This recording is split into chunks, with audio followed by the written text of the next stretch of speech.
Hey everyone! In this video, we'll show you how to add a new email account to the Mail app on macOS, so you can easily manage multiple accounts in one place.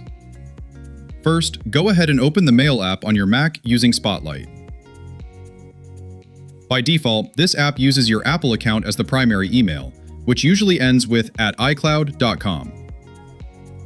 To add a new email address, you actually have two ways to do it. For the first method, click on the Mail menu in the menu bar, then choose Settings. Next, switch over to the Accounts tab. Right here, just click the plus icon to add a new account. The second method is to click the Mail menu again, but this time select Accounts. This will open up System Settings and take you directly to the Internet Accounts menu.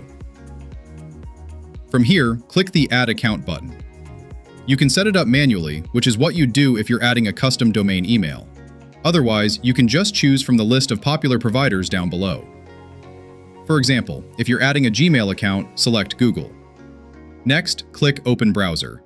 This will launch your default web browser so you can log into your Gmail account. After logging in, you can choose which parts of your Google account the Mac Mail app is allowed to access. For instance, if I only want to manage my emails, I'll just check the Mail option and then hit Done. Now, if you look at the Internet Accounts section, you'll see I have two accounts listed, my iCloud and my Gmail. When you switch back to the Mail app, you'll notice a new section where you can manage, read, and send emails using your Gmail account. You can add as many different email accounts as you need to manage everything in a single app. It actually works a lot like Outlook on Windows. Just keep in mind that it might take a few moments for the app to download all your previous emails.